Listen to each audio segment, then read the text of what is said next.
My name is Gauri Chakraborty, and I am Associate Professor at Amity University, Noida, India.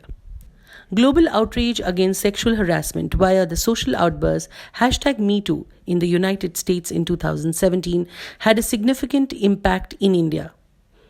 In 2018, women shared experiences in public domain which refocused attention on unmonitored patriarchal hegemonies and lack of equal opportunity as women started disclosing their harrowing stories of harassment and misconduct by male colleagues in professional work settings.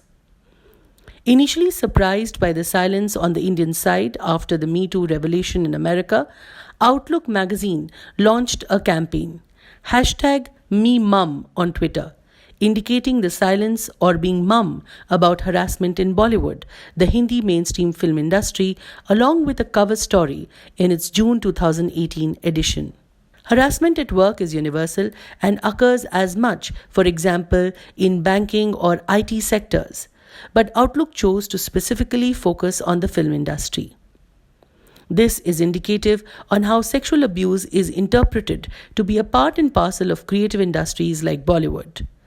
The first appearance of Me Too came from erstwhile actress Tanushree Datta in September 2018. Datta, a recipient of the Femina Miss India Universe title in 2004 and top 10 finalist at Miss Universe Beauty Pageant, is also representative of the hundreds of aspirational young girls in India who are convinced of the pageant's ability to bring themselves to limelight. Though not an A-lister, Tanushree was a recognizable face. She accused veteran actor Nana Patekar of sexual harassment during the shooting of a 2008 film. The accusation revolved around Patekar performing intimate dance steps that made her uncomfortable on a song which she was earlier supposed to do as a solo act. Tanushree claimed she was traumatized after this incident. This experience, shared as a public speak out, was of a single individual to a megalith industry. It was neither sugar-coated nor diplomatic. The fact that Tanushree quit the industry, relocated to the USA, is of relevance considering that she was in USA when Me Too unfolded. Tanushree claimed that though she had complained of the incident 10 years ago, the alleged perpetuator still continued to work in films like nothing ever happened. Patekar, as expected, denied the allegations. The incident brought back the argument of how systemic sexual harassment continues to take effect in Bollywood. A sting operation done by a reputed TV channel in March 2005, the casting couch scandal has close resonance with the underbelly of sexual abuse and power dynamics. Various versions of the truth came to light from, quote, outsiders and insiders, unquote, including some accusing wannabe actresses of taking advantage of the casting couch to enter the glamour world. The disclosure and the media coverage of Tanushree Datta's claim in 2018 as the Indian version of Me Too activism made other women speak out in social media forums. The accusations involved allegations from intimidation to rape. Another accusation was against director Vikas Behel, who has directed the film Queen in 2014. Queen is considered as a very strong feminist text. The allegation created an ironical perception of both the film and the crew, who were earlier being hailed as champions for the women's cause. Singer Kailash Kher, who is associated with a spiritual sense of music rendition, and veteran actor Amol Nath, known for his father typecast as actor, was also called out for sexual misconduct by colleagues. The movement that started within the film industry saw allegations on fellow actors, casting agents, music composers, writers, advertising honkos. Gradually, the allegations came against high-profile professionals, including journalists, lawmakers, and even parliamentarians. One of the biggest disclosures was concerned with veteran journalist, senior editor, and then parliamentarian M.J. Akbar. M.J. Akbar was known as a person with a fancy for young women journalists among the fraternity, but no woman had gone public with accusing him of indecent approach till journalist Priya Ramani showed her courage. After Priya, Tushita Patel, director of Amnesty International India, published an article online. She categorically cited instances of sexual harassment during meetings with Akbar in the early 1990s. At the time, Akbar was editor in chief of a reputed newspaper, while she was a senior sub editor. The incidents described how Akbar indecently exposed himself and forcibly kissed her, leaving her traumatized.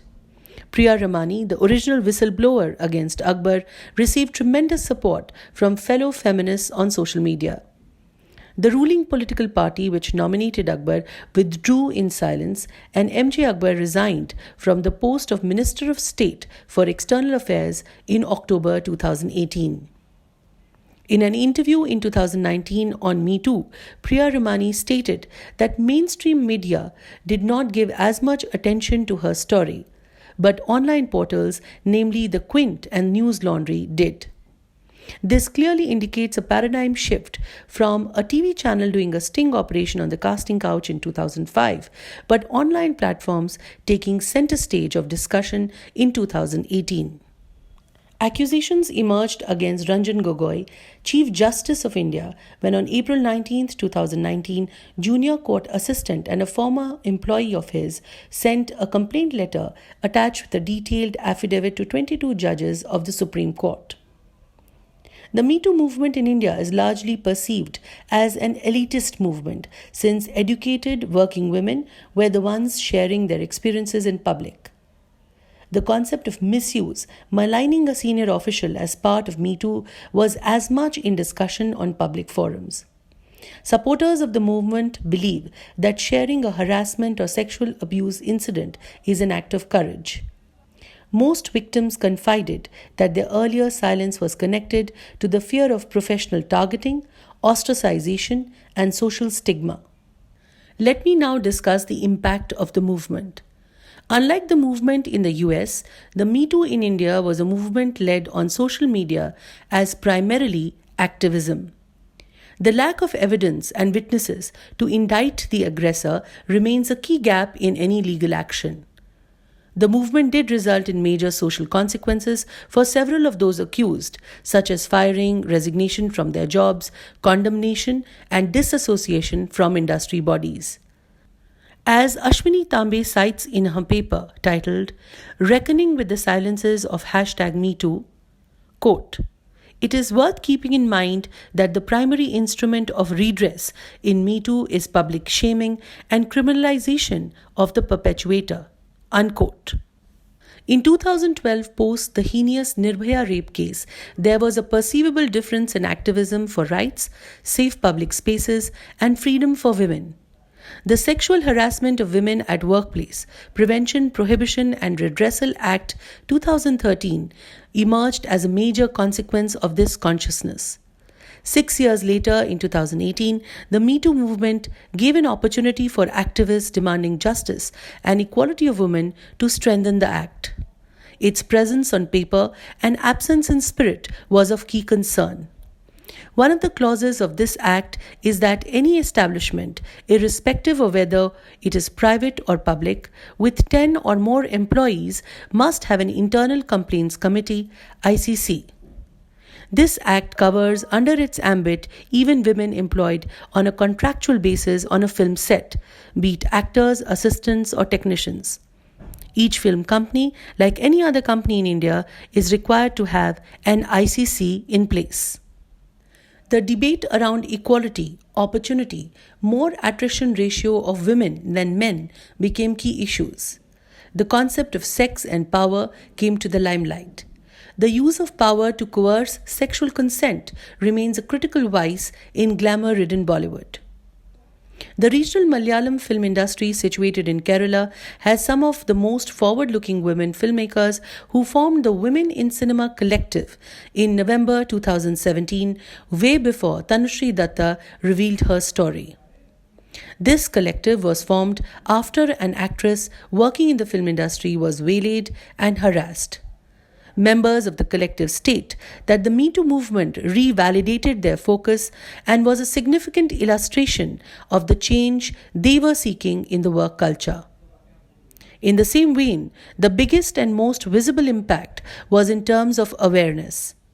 11 very well-known women filmmakers, including Meghna Gulzar and Nandita Das, pledged to not work with proven offenders.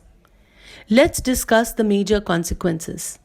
Lawyer Asiya Sherwani, activist of women's rights, states, quote, "Within the movie industry, the most important realization has been that sexual harassment is linked to power dynamics," unquote. The legal redressal was not so optimistic in the Me Too cases filed in court. Bollywood actor Nana Patekar, who was first accused in Me Too movement, was cleared of sexual harassment charges for lack of sufficient evidence. The ICC of Reliance Entertainment set the Queen director free, who was accused by an employee of Phantom Films under the Me Too movement. An in-house committee of the Supreme Court ruled that there was no substance to the charges of the sexual harassment against Chief Justice of India Ranjan Gogoi. The defamation case filed by M.J. Akbar against Priya Ramani continues just as the movement. Thank you.